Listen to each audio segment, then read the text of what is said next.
And welcome. Let's make sure we're good and welcome. So hello. We have a fantastic opportunity today to talk to Julie Bannon, and super excited to have you here, Julie. Julie is a graduate of the Loyo Method and in our alumni program, and she is here to tell a little bit about her story. So welcome. I won't give you any further introduction other than that, but introduce yourself, tell us a little bit about you, and then we'll go from there. Okay, well, thank you for having me. My name is Julie, like Jessica said. I was a firm disbeliever at the beginning, or even before I had even heard of this program, because I had tried possibly everything that was out there until I actually realized that, hey, I have a problem with emotional eating and I needed to find a way to overcome that. And then one day, Jessica's feed popped up in my Facebook stream and I was like, I really want to try that. So I reached out and went from there. Awesome. Well, I have some questions for you and definitely some celebrations. I know we've spoken quite a few times and there's lots of wins to talk about. Before we get to all of the wins around emotional eating, around weight loss, around the plethora of things that we've discussed, which we are more than excited to talk about today, why don't you tell us a little bit about, where you were last winter, Okay. Before we ever met or came across paths? Okay. So last winter, I was probably at my heaviest weight ever. I had just come off of a plan called Optavia. My doctors realized I had some food allergies at that point in time, so they told me to actually come off the plan.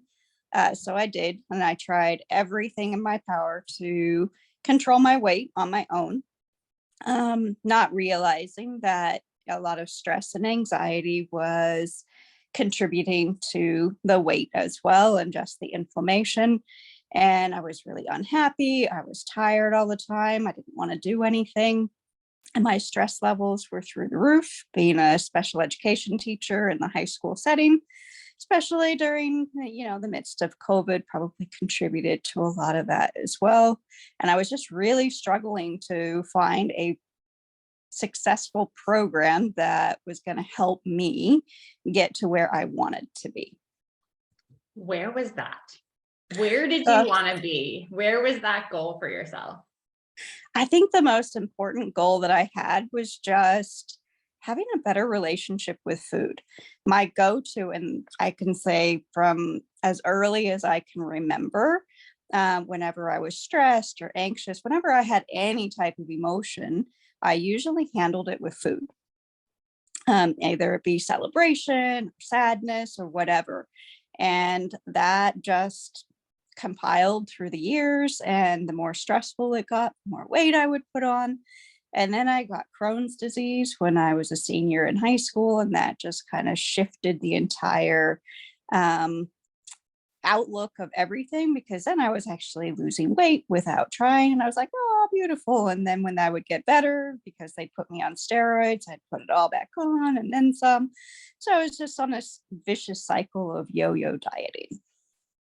I remember that one of the things you said, and you gave me a very long list of all of the things that you've tried, not just Optavia, but various different companies and programs and supplements and diets. And one thing that stood out in what you had said to me was, my efforts have always focused on the physical with no emotional goals, because I haven't conquered my relationship with my stressors and I set myself up to fail.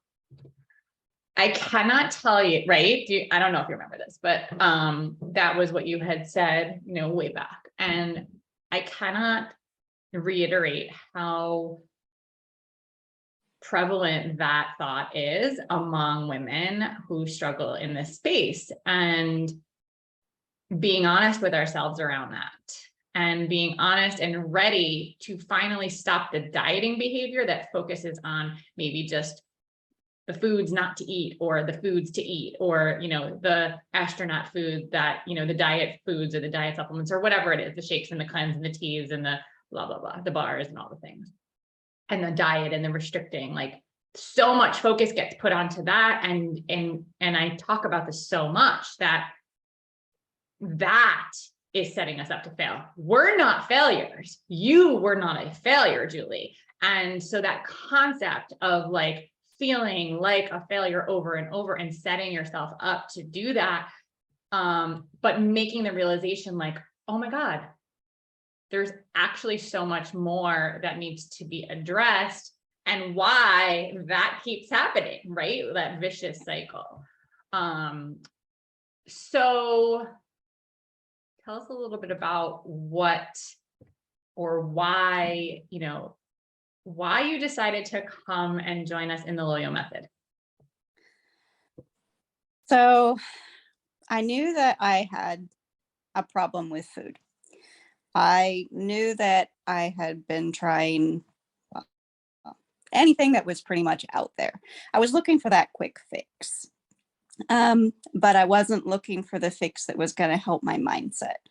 And I think one of the most important parts of actually being successful is being able to, one, realize that, as Jessica said, it's, you know, really society kind of sets us up for the physical expectations of everything, but doesn't take into consideration the emotional side at all.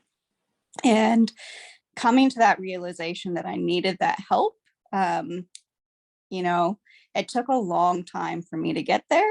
And then having that conversation with Jessica, that initial consult, was eye-opening to, hey, because, you know, she doesn't just let you sit there and go, hey, well, you know, yeah, I think you'll be successful in this program. She really dives down into, well, what kind of problems do you actually have? What do you want to address? And is this a kind of program that's really going to work for you? And I think having that conversation with her was really eye-opening for me as well. But also just that realization that, hey, I can't do the physical stuff anymore because the physical stuff just isn't working for me. So there's something else that has to help in that as well. And the biggest realization that I think I took away from that is not giving myself enough time for self-care.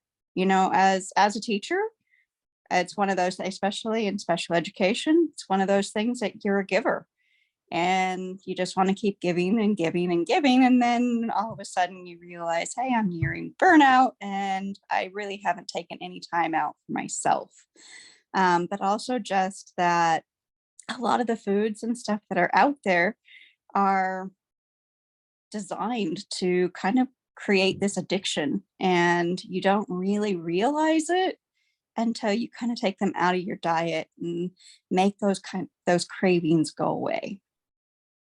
Absolutely. And I'm sure there are plenty of women here in this group, and shout out to the teachers and those who do have stressful situations, stressful jobs, stressful home lives. Like, it's a lot.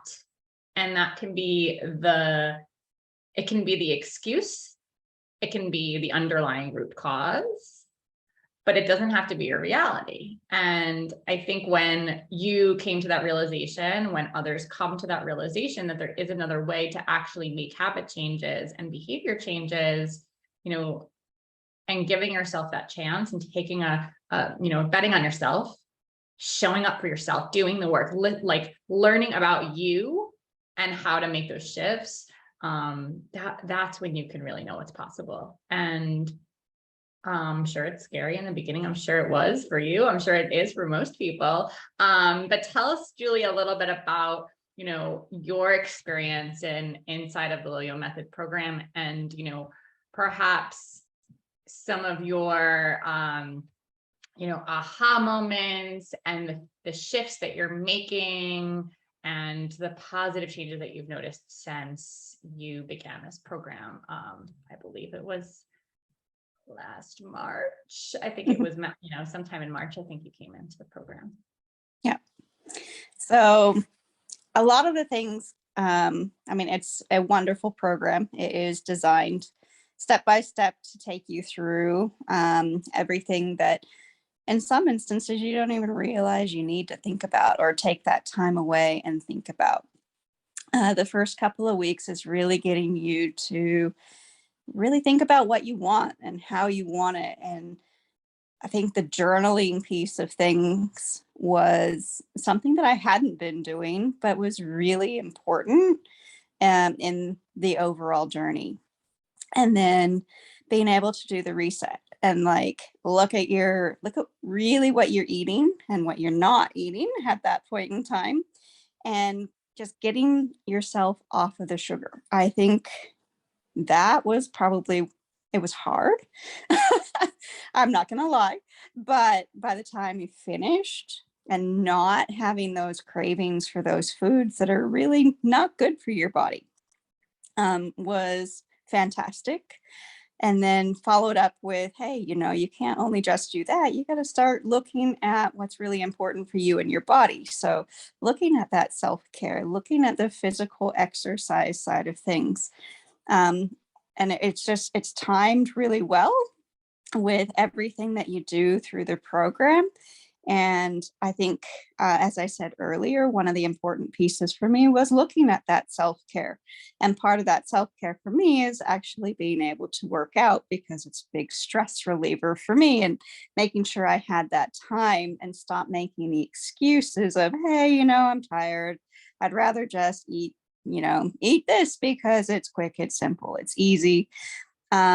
Meal preparation was huge, like looking at the different recipes and stuff that are available and just taking the time out one day a week to get everything ready, because then you can just pull something quickly out of the freezer and hey, voila, you've got a quick, healthy, easy meal. It's, you know, it was the simple, quick changes that you really don't even think about as being helpful. Um, and then, you know, just having the access to the Facebook group, having access to Jessica, like it just made a huge difference knowing that you have other people out there that can help and support you and that are going through a similar thing as you. You're not alone in this journey. I love everything that you just said. I want to touch on the self-care part because self-care can be really misunderstood. It's sort of like a hot word, right? You know, go get a mani or a pedi and a massage. Like that's a concept that people kind of think when they think self-care. And people often ask me, what's Loyo Wellness? Like, what is the Loyo method, the name of this program? What it like, what it sounds like hokey or it sounds weird, or is it like, what does that mean? And so for those who actually don't know that, the concept of Loyo is love yourself. It stands for love yourself, which is the underlying mission of what we do with the women that, you know, are in this program, with the women that I work with. Loving yourself in mind, body, and soul is at the very core of your health and happiness. Loving yourself, self-care, right? What you're saying, self-care. It can be mind, it can be body, it can be soul, it can be the foods that you eat, that you choose to move your body, how you choose to move your body. It can be the way that you talk about yourself, the way that you speak about yourself, the things that you do to light you up, the values that you have and the priorities that you have and how you fulfill them. It is a way to really make sure that you achieve that core health and happiness. And that's, I mean, that's my personal opinion. It's where this entire like crux of you know, this program is really focused, showing you how to incorporate self-care into your life as a non-negotiable. And what does that mean? It means, it could mean learning how to ditch dieting. It could mean how to release emotional attachment to food. It could mean how to achieve sustainable wellness or weight loss. It could mean overcoming emotional eating. It could mean finally like taking care of you and taking care of others. It's not one or the other. And I think that's a really important concept that women fail to see, right? It's not that I'm not going to take care of my kids. It's not that I'm not going to take care of my students or my family or my friends. It's how also can I take care of me? And even just being a part of this program to focus on yourself is a huge step. I don't know if you were on the coaching call the other day.